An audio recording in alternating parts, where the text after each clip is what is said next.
Okay, this is Gary Bolden with Ray Review. We're down here at the Dayton MMA Institute. I'm talking with Jesse Grun. So Jesse, when did you get started in MMA? Well, I've got 10 years, over 10 years experience. I've had my first amateur fight in 2005. Had my first professional MMA bout in 2012. It's just one of those things where you can test your mental and physical abilities. It's not just a one-dimensional sport. You have a numerous array of options you can choose from. You don't have to be the best stand-up, the best submission guy. You just have to find out where you can beat your opponent at. And this weekend, you're who are you fighting as of right now? I'm fighting Philippe Portela. He is out of the Black Zillions in Florida. He's 9-2 as a professional. He's a black belt in jiu-jitsu, and I'm pretty sure he's a black belt in taekwondo. A really solid, well-rounded guy. One of those guys that might be as tough as you are, but you have to go out there and not necessarily mentally beat him, because he might not mentally break, but you have to figure out where you can physically beat him. Right. So it's definitely going to be a great competition this Saturday. I recommend everybody coming out and seeing a local event. You can watch MMA on TV, but until you're actually there live, you can't really experience the whole experience of MMA. Right. Right. Now, how many professional fights have you had, sir? I'm 3-1 as a professional. All my wins are by stoppage, either submission or TKO. Like I said, I go in there to fight. I don't go in there with a specific game plan to do one specific move. You have to kind of react to how your opponent's fighting. Right. That's one thing I tell people. I give them the Grun guarantee. You're going to get your money's worth, because as a professional, I feel like you owe it to the fans to come to fight. Right. Did you learn anything from your one loss? Absolutely. You probably hear it from numerous people. You learn more from a loss, and I completely agree with that. And in this sport, that's one thing that just like any other sport, you have to learn to be able to deal with a loss. And depending on what kind of person you are, it's either a good or a bad thing. A loss is never good necessarily, but if you learn from it, if you grow from it, it can be a good thing.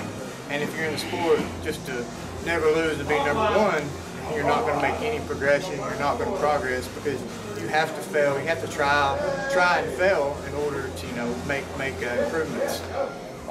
Now, how many amateur fights did you have? I had a total of 17 amateur bouts, I believe. And the reason why I waited so long is because I went through a 5-year electrical apprenticeship. That's also something we teach our guys here at the MMA Institute, is do this because you love it, not because you want to be famous or you want to make money. Do it because you enjoy doing it. And so, it took me a while to get to the professional level, but we take it seriously, and amateur is more or less just practice. It doesn't go on your professional record, so why not, practice as much as you can. I got over 5 or 6 amateur titles, championships. Really pretty much did everything I could as an amateur, got my name out there, so then when I did go pro, I was more well known, offered more money right off the bat, because they knew the product they were getting. Right. There's a lot easier ways to make money, and that's what we tell guys. If you don't enjoy doing this, get a good job making good money. This is not the way to make the quick buck. A lot of people, even on television, you see the guys just, winning and celebrating. It looks awesome, but you never see all the time, all the afternoons and evenings, sacrificed away from friends and family, social events. So there's a lot of work that goes into it. So, so how many hours a week do you usually devote to training? How many hours?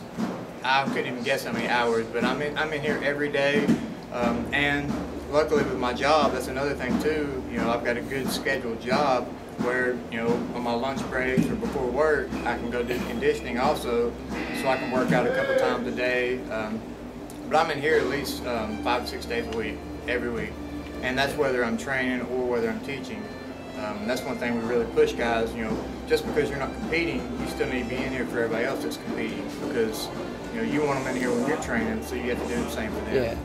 So you got about somewhere a little over at least 20 guys that are working out here routinely? Yeah, probably, average of regulars, we've got 20 or 30 people. And we've got guys who want to compete, and we've got guys who just want to get in shape, learn some self-defense. We don't teach a lot of just strictly self-defense, but you learn how to hold your own and just naturally react to someone's trying to grab at you or punch at you. And that's one of the biggest things where if you're in an altercation, you know, it's going to be just spare the moment. It's going to happen. So it's really how you naturally react to it. Same way in a fight. You can't overthink it. You have to naturally respond. Yeah. Now you have some women that work out here, and yeah, absolutely. We have probably on average 10. Hit or miss, depending on what season it is. If it's the holidays or summertime. So we definitely have, you know, a mix, co-ed, you know, guys, girls, and it's for everybody. We have a good laid-back atmosphere around here.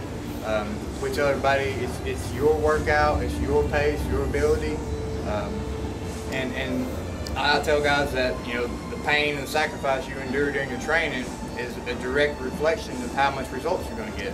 Right. How much are you willing to pay for those results? They're not right. given.